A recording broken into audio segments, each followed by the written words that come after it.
Hello and welcome back to Lord Fenton Gaming Plays Dragon Quest 1 and 2 HD-2D Remake. I'm host Lord Fenton. In this Dragon Quest 1 HD-2D Remake Handbook, I'm going to go over many things that changed between the original games, the Game Boy Color games, so on and so forth, up to this version. As always, like, comment, and subscribe to my channel for more Dragon Quest series videos like this. Do not forget the notification bell so be updated and much more. So, what are the changes from the other versions of Dragon Quest 1 and this version? Well, there's quite a bit. You can still use the new player guide to help you out greatly, but if you're playing Dragon Quest 1 HD-2D Remake, there are some drastic changes. So I'm going to go over each and every of the drastic changes, so this way you will not get lost at all. So first of all, what we'll go ahead and do is talk about the difficulty. What is new from Dragon Quest 1 HD 2D Remake from the other versions are difficulties, so I'm going to go over each and every one of them. Let's go over each of the 3 difficulties. Yes, they added a total of 3, just like in Dragon Quest 3 HD 2D Remake. Draki Quest, this is the lowest of the lowest difficulty, extremely easy battles, able to turn on God mode, yes, invulnerability from the menu once you get in the game. Here's my advice about this difficulty. Avoid it entirely, especially the God mode part, because you're not going to really learn anything if you just go through the entire game invulnerable and not be able to die. Now, the middle of the road difficulty next is Dragon Quest. This is very easy. On some instances, some battles are hard, but it's normally in the middle. This is the perfect difficulty for new players to do, also any returning players as well too. Now, if you want a real challenge, Draconian Quest. The foes are tougher in this mode. Fewer EXP and gold gains. That means it's going to take a long while to get a few levels. So, you're in it for the long haul. This is the most brutal of the modes. So, what's my advice about difficulty? Well, do Dragon Quest difficulty if you're really unsure. If you want a real challenge, Draconian Quest. Avoid Draki Quest. I mean, seriously, it makes the game way too easy, and that temptation of turning on God mode. So I'm going to go ahead and go over the next topic. Now, starting out is a bit different than the other versions of Dragon Quest 1. In fact, you're given a bit of an edge. You get, I'd probably say, better starting equipment than, of course, you did get in the other versions of Dragon Quest 1. In other words, there's no more, I have to make a choice between a oaken club and, of course, some cloth armor or a bamboo stick and leather armor. Yeah, those type of choices. Yeah, that's gone. In fact, the weapon shop in there is better. Also, you notice too, you can commit certain things to memory. And what they brought back from Dragon Quest 3 HD 2D Remake is stat seeds. Oh yeah, yeah, they brought those back. Like for example, the Seed of Magic, so on and so forth. Then they also did bring mini medals, which you should always be on the lookout for. And what's new to this game are scrolls. Certain abilities and magic are on scrolls. I will touch up on that section of scrolls later on as well too. So yeah, starting out is a bit more easier, but looks can be deceiving, I will definitely say. Now I'm going to go ahead and get to the next topic, saving your game. I'm going to go ahead and talk about the save system. Now, there are auto saves in the game, so in case you really mess up, you could use that. And of course, the save system, instead of one save file, yeah, that's right, folks, one save file. Now there's a total of 9, so you get to save at certain points in the game if you feel like it. And you won't lose a spot if you feel like you didn't like doing something, or you made a mistake. You can revert back to a previous save, which is nice. As always, save often, save early, which is really nice as well. I'm going to go ahead and go over the next topic. Is the briefly the weapon and armor shop starting out, which is different as well too. In Dragon Quest 1 HD 2D Remake, they added a few slots compared to the other versions. So for example, they didn't have helmets in the other versions. Instead, they have that now, and 2 accessories. Now before you equip a random item, you equip that. Now the highest you could buy is an iron lance. You gotta really save up. Then the hardwood headgear, that's another one you gotta save up as well too. Yeah, it'll make you grind more, but you'll be able to start out much, much more better. That's why it's a good idea to always talk to people, always explore around, because you might get some extra gold that you need when you ready to kick some serious booty. Now, the next part of this guide, we're going to go ahead and talk about What's the changes are the stats and UI. The stats and UI is totally different than the other versions of Dragon Quest 1. So let's definitely go ahead and start going each and every section of the menu. So this way you do not get confused at all. I'll briefly touch up on the map system as well too. So let's open up the menu. All right, buddy, come on, you could do it. Just open up and show everybody. Now, items, that's how many items you can hold. You can hold up to 2 pages. It's different than the original version where you can only hold up to 8 items. But they expanded the bag. There's your item bag as well, so you can put your stuff in there. So in other words, no more disposing stuff. Equipment, you can store many equipment as you can. Also, another thing is in the item section is important items like key items. So you get something like a key item you feel important, you can look at it as well too. Now, equipment, you can equip weapons, armor, helms, I say chest pieces, and 2 accessories. This is your recall button, so this way you can recall what you can remember. I think the limit of that is 30 or so. This is your spell section. This way, you know where all your spells are learned. Question marks, you haven't learned it yet. And once are there, you already learned it. There's your abilities. You start out with 2. Heal all will do is heal your character to full. There is your stats. So let's go over each of the stats. The first stat we're going to go over are HP, aka hit points. If they drop to 0, you die. Yellow means you're under 50% HP. Orange means near death. Red means you are dead. So you want to definitely use curative items and or spells to definitely keep up your hit points. Some abilities will also heal your hit points as well too. MP, aka magic points, how much points you have to cast spells and or abilities. No MP means you cannot use spells or abilities. Simple as that. Strength, more physical damage you can do in combat. Agility, more likely you react first in battle. So your higher your agility is, more likely you'll strike your foe first before they strike. Very important stat. Let's get to the last set of stats, shall we? Here are the stats I'm going to talk about, the last of it at least. Stamina determines your character's max HP. It also figures into how many HP you get per level. More in stamina, more HP you get. That means more hit points, more likely you'll survive. Resilience, combined with the defense, a stat to reduce damage taken. So defense does this when you equip certain armor.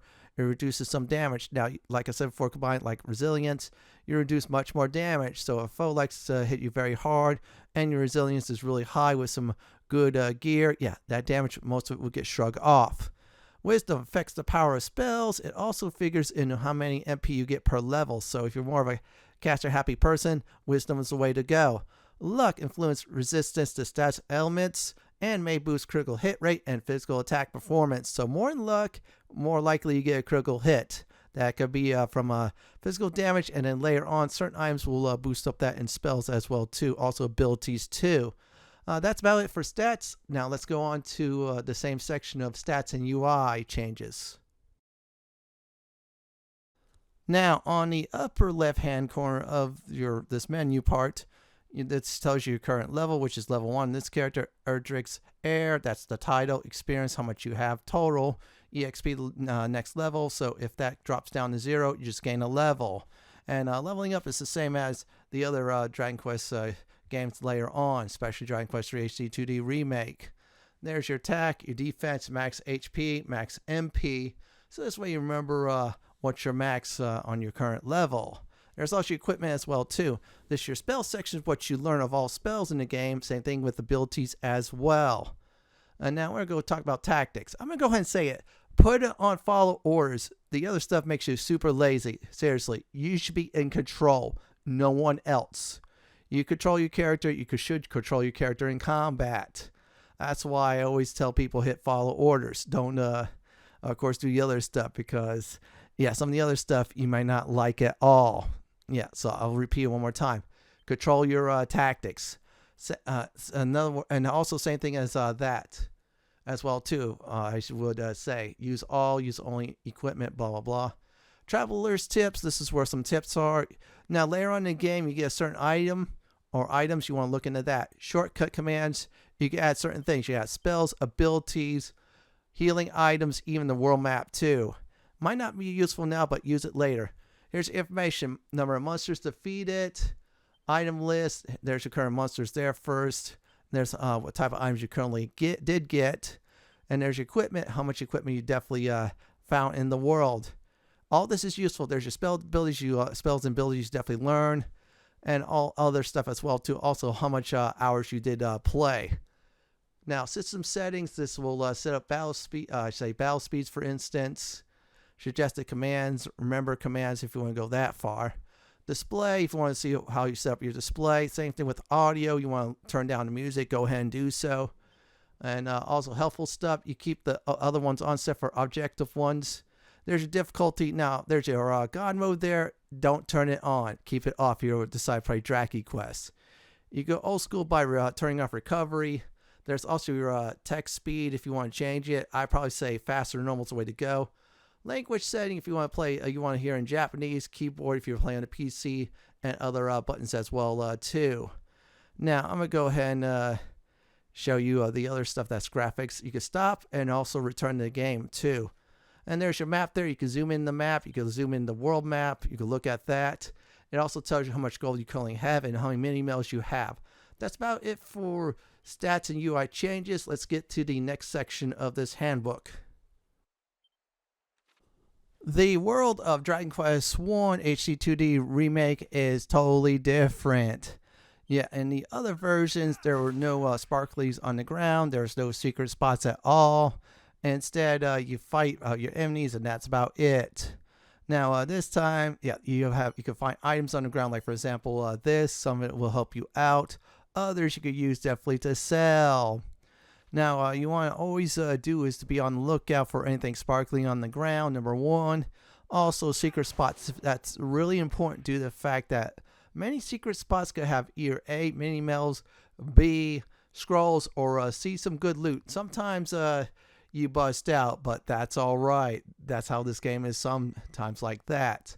So search everywhere. Also, what is good too is when you do explore the world, you enter a new place, that'll actually get, for the most part, mark for a zoom spell. Now, the only difference with that is it will not mark, for instance, secret spots or anything else that the game feels that's unimportant. So that's about it for the world of Dragon Quest I HD 2D Remake. Now, next up on the list is combat. Combat is different from the other versions of Dragon Quest I. Yeah, no more one-on-one battles. The Dragon Lord figure out that's not fair to the Dragon Lord himself. Instead, you sometimes face one-on-one battles. Other times, you will face group of foes. So how do I deal with group of foes? So if you're using weapons, then you want to defeat group of foes, go ahead and use, for instance, whips and boomerangs. Whips, what they do is attack a group of enemies. Boomerangs will hit all foes. Now, those type of weapons are slightly weaker than the other single target weapons and such. Now, another thing you need to do, be careful. Our enemies could also afflict you with certain bad things. Now, in the original version of Dragon Quest I, yeah, you have to worry about poison. Oh no, you gotta worry about more stuff. If you get paralyzed, yeah, hopefully you survive the battle. Otherwise, you have to wait until it wears off, for instance. Another thing as well, too, is foes can silence you, so this way you can't cast spells. You can also get bedazzled, so you have to use a certain item like Dazzle Me Not to carry yourself from that. Yeah, foes in this version of Dragon Quest I does not play fair. So you're saying, hey, Fenton, so that sounds unfair. Well, you want to know my advice is level up over. So, for instance, if I say a certain area 5 to 8, then if you feel you're not that great in combat, bump it up 2 levels. Yeah, that's right. So this way you survive. Yeah, the game can be unfair, so you definitely want to learn stuff. Also, I need to address this. This is important. Certain foes are weak to certain things, like, for example, certain type of weapons, slashing, whips and boomerangs, also elemental damage. Certain foes, for example, if it's a cold foe, they hate fire. If it's a hot foe, they hate, of course, I should say, ice. If it's a flying foe, most likely they hate wind. And certain foes, like the undead, definitely hate, I should say, definitely lightning magic. Also, certain abilities will have bane type of things, like, for example, Dragon Slash. That'll give you a bonus against dragon type of foes.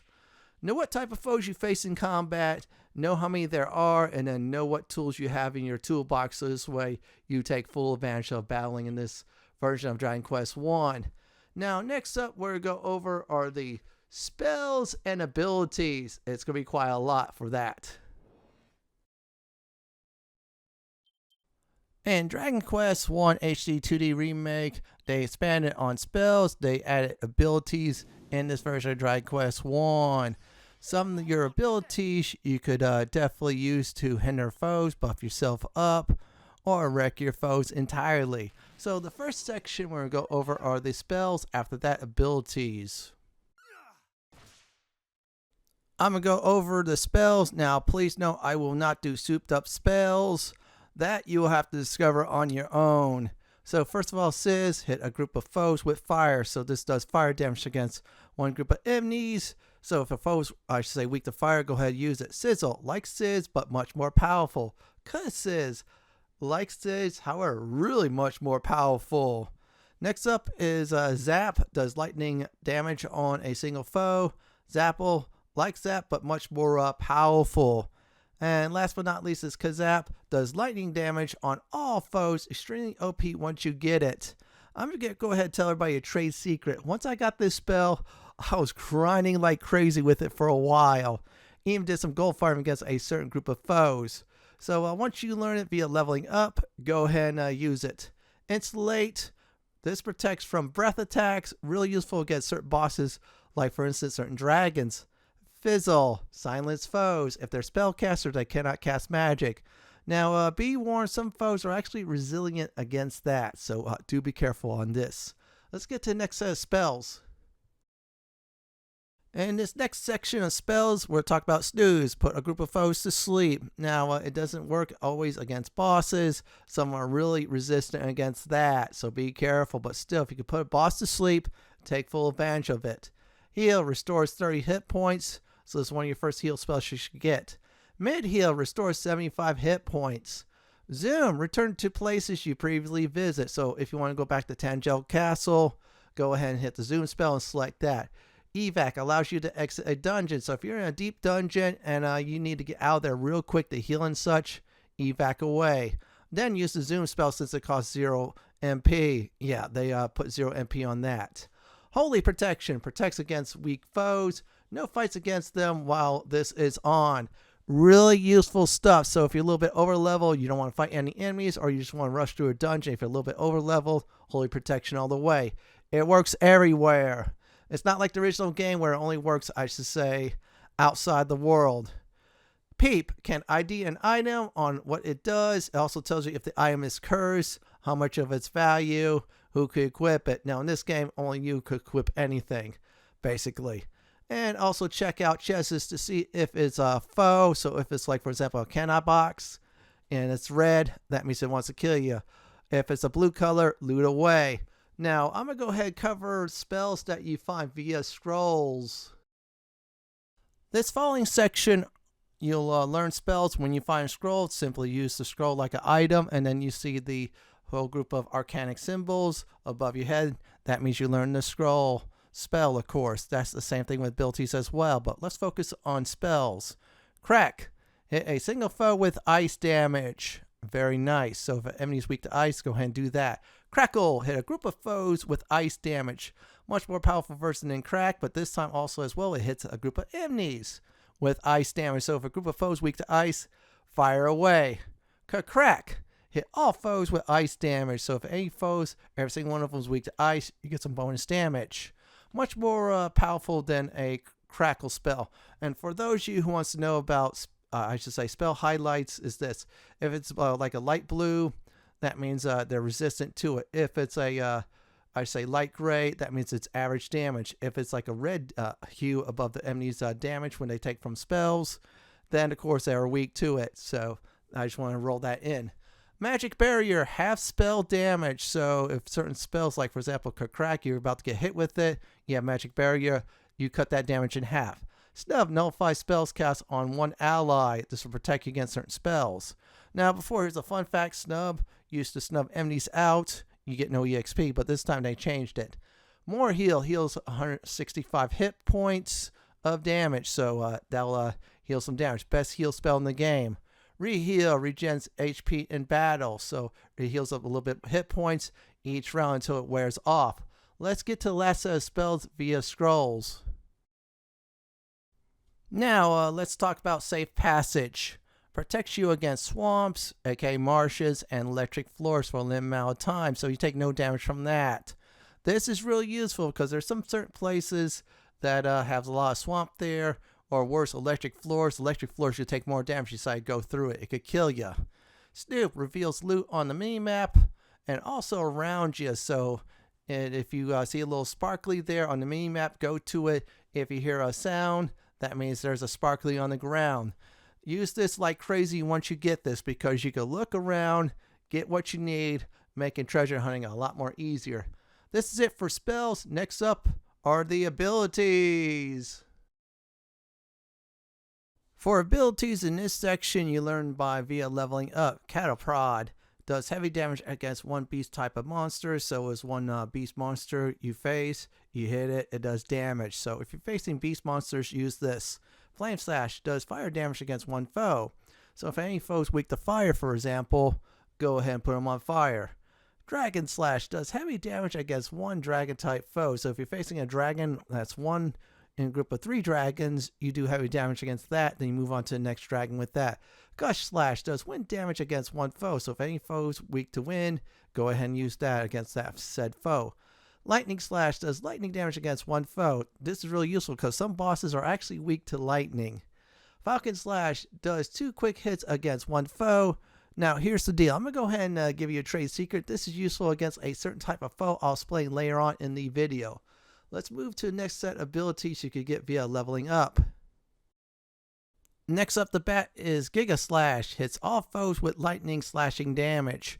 This is some real powerful stuff. A lot of MP is used. However, many foes get wiped out with this. This is one of the last, I should say, abilities you should definitely learn in the game via leveling up. Now, Cop Out deflects damage on one foe, so if they try to attack you, you can deflect that against them once you use Cop Out. Dodgy Dance, increased chances foes misses you more in combat.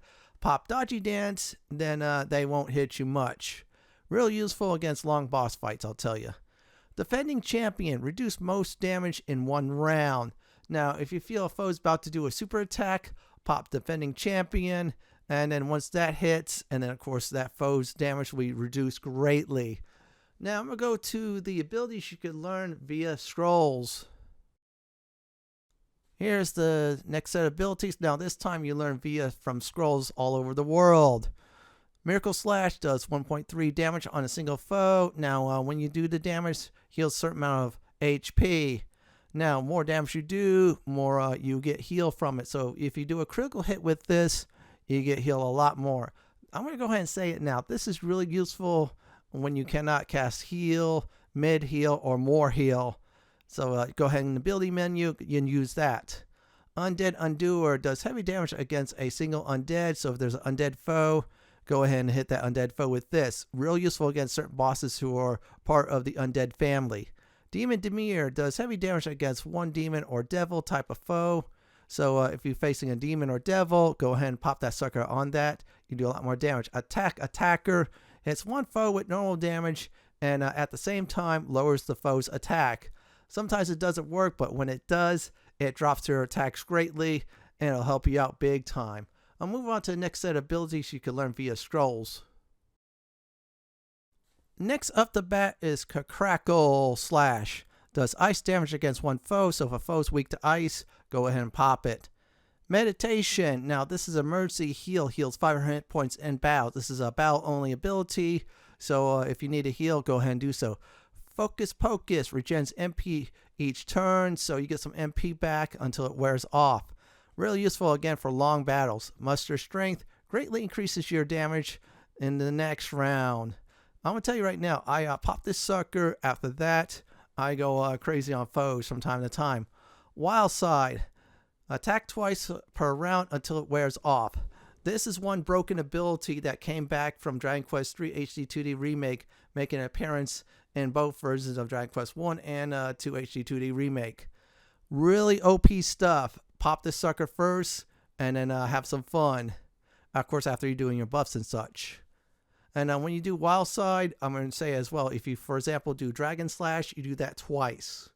Sandstorm has accuracy of attacks from a group of foes. So a group of foes are giving you trouble. Pop Sandstorm. They'll miss more often than not. Here's the last set of abilities you can learn via scrolls. Whistle calls foes to fight you in battle. So if you want to grind against a certain foe, you don't want to just walk around. Pop Whistle. They'll come towards you. If it's the right type of foe, you can farm it. Real useful for farming, like I said.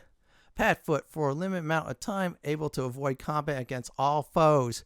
You couple that with Holy Protection. That's a sure lock that no enemies will hit you. You can explore dungeons, towers, castles, you name it, without a single foe, of course, until that wears off. Last but not least, Notes for Treasure tells you how many chests loot is on a floor or a level or zone. This is great for exploring everywhere. So if you want to check for amount of loot you need to get in town, pop Notes for Treasure. If you want to know, for example, Erdrick's cave, and then you pop that sucker. That's about it for abilities. Just remember, like spells, there's souped up abilities as well. When you get to that point in the game, I'm not going to spoil it. You will learn about souped up abilities. Just use your Traveler's Tip for that to learn more. Now, I'm going to go ahead and go over mini medals, and here we go on that. Let's go over mini medals in Dragon Quest 1 HD-2D Remake, returning from Dragon Quest 3 HD-2D Remake, and the latter versions of Dragon Quest games. You be able to find mini medals all over the world. If you get enough, you get a good item. You get some very nice items you normally don't get now, or you get some that you shouldn't get around your level. Also, yes, they added scrolls there too. So yes, collect all the mini medals in this game. It'll help you out greatly.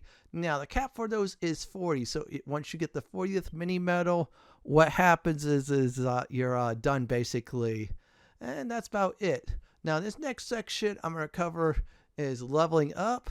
Now please note, for the leveling up section, I'm not going to try to spoil much as possible. So here we go. In Dragon Quest 1 HD-2D Remake, they kept most of the world the same, except for they expanded a few more places. Now this part of the guide, I said before, I'm going to say again, I'm going to call it New Area. Just put the number there. You know when it happens. So I'm going to go right now after I defeat these male slimes. Yes, these male slimes are a little bit more easier to kill than the other versions of Dragon Quest 1 on where to level up. So here we go. Now, the level cap is a bit different than, of course, the other versions of Dragon Quest 1. Now, before Dragon Quest 1 HD-2D Remake, level 30 was the max. Now, this time it's level 99. You'll see why. So, this is where to level up and which level to do so. First of all, you want to get to Erdrick's Hollow by level 8. After that, you can explore Galenholm. If you want to farm, that's fine. Then go to Cole. Then you should be at level 12 by then. Once that is finished, go to Craggy Cave at level 15 to 17. Once that is done, go to Rimudar at level 20. Once you get sent to New Area 1, that's where we'll go ahead and call it. That's level 22 to 24. After that, Quagmire Cave, Blue Door, and beyond. So once you get the Blue Door key, I'll explain about that in a bit. That's level 24 to 26. When you get to New Area 2, that's level 28 to 30. After that, Catlin level 30 to 35. If you get above 35, you're ensuring to survive. After that is all said and done, New Area 3 is level 36 to 38. I'm going to get to the last two areas, and here we go. Now, next up is that key item event involving New Area 4. You know where it hits. That's level 40 to 44. And the final area of the game is level 45 plus. Hint, go for 60 to get 100% victory. There's a certain foe there that will help you out greatly to get to 60. That's about it for where to level up and which level to do so. Now for this next section, we're going to go ahead and go over at this very moment our dungeons and what is changed with the dungeons. In Dragon Quest, you had to have a torch And then also eventually you had to have the radiant spell that'll light up the place better. So yeah, your vision suffered greatly. Now in Dragon Quest 1 HD 2D Remake, that's all gone. You're carrying the torch yourself, as you see. So there you go. You have you can see everywhere. Also now you can use the map. Yes, there's a map in the game. So if you get lost, go ahead and abuse that. Another thing is, besides treasure chests, it has loot. Check loot in pots, check loot in barrels, check loot on the ground. You have the snoop ability. You'll find some loot there.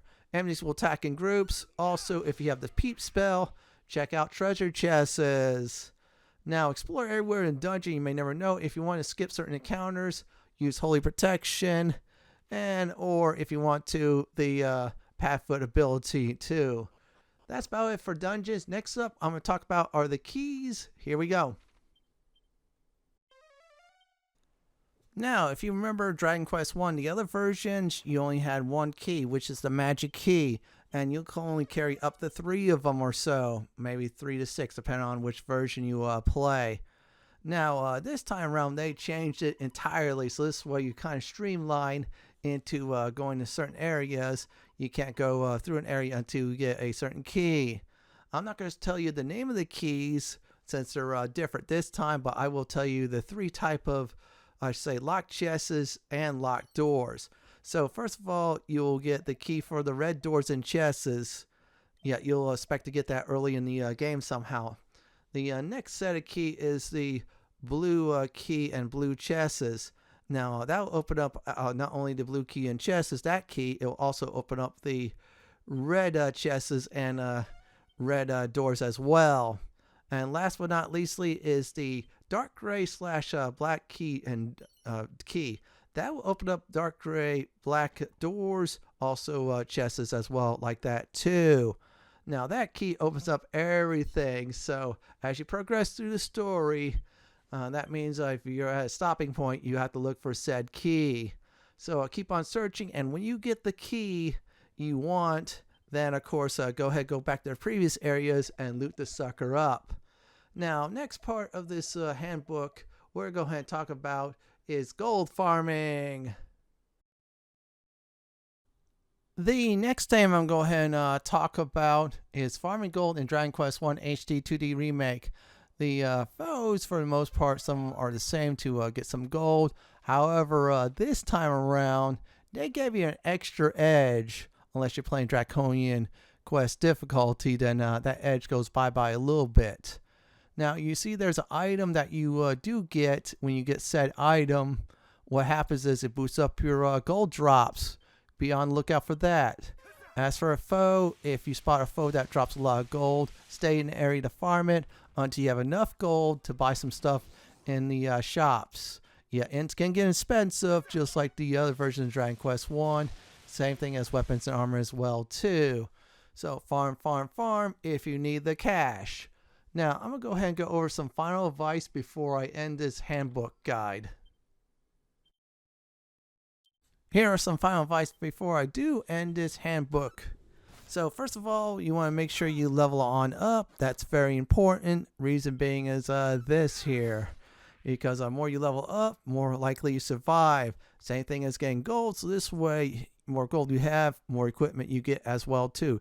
It is better to over level than under level. Don't listen to people, because some people like to under level. Then they whine because they got their butt kicked. Save often, save early. And when you're on the world map, make sure you do explore. That's really important. There's some sparkly stuff and secret spots that'll help you out greatly to get some nice loot, mini medals, and scrolls. Speaking of mini medals and scrolls, go ahead and go for those. Know what type of enemies you're facing, and of course their damage types. So this way you make the battles a lot more quicker. Just remember, keys are like gateways. If there is a red door, you cannot get past it yet in the story. That means you must get the key for that. Now, there's a group of foes. Be patient with those type of foes you're about to face off against. You'll get spells and abilities later on that'll hit your group of foes, or all of them. If not, depend on boomerangs and whips. They'll help you out greatly. Another thing is this. Have fun exploring the dungeons. In this version of Dragon Quest 1 HD 2D Remake, they did a great job of them as well. And last but not least, I'm going to go ahead and say it. Have a good time with this game. It's a total blast. Once you're finished with this game, then you can move on to Dragon Quest II. Now, I need to address one more thing I forgot to address. There's a certain group of items you'll get later on in the game. That's key items. Once you get those key items, they'll do great things for your character. I'm not spoiling what they do. You'll have to find out on your own. This is it for my Dragon Quest I HD-2D Remake Handbook video guide. This is Lord Fenton signing off. Thanks for watching. Have a great day or night, dude. Please stay safe. Please subscribe to my channel for more Dragon Quest series content just like this. If you like what you see, then pick my suggestion on the upper left hand corner or YouTube suggestion on the bottom left hand corner. I'm going to go ahead and beat down this hooded menace.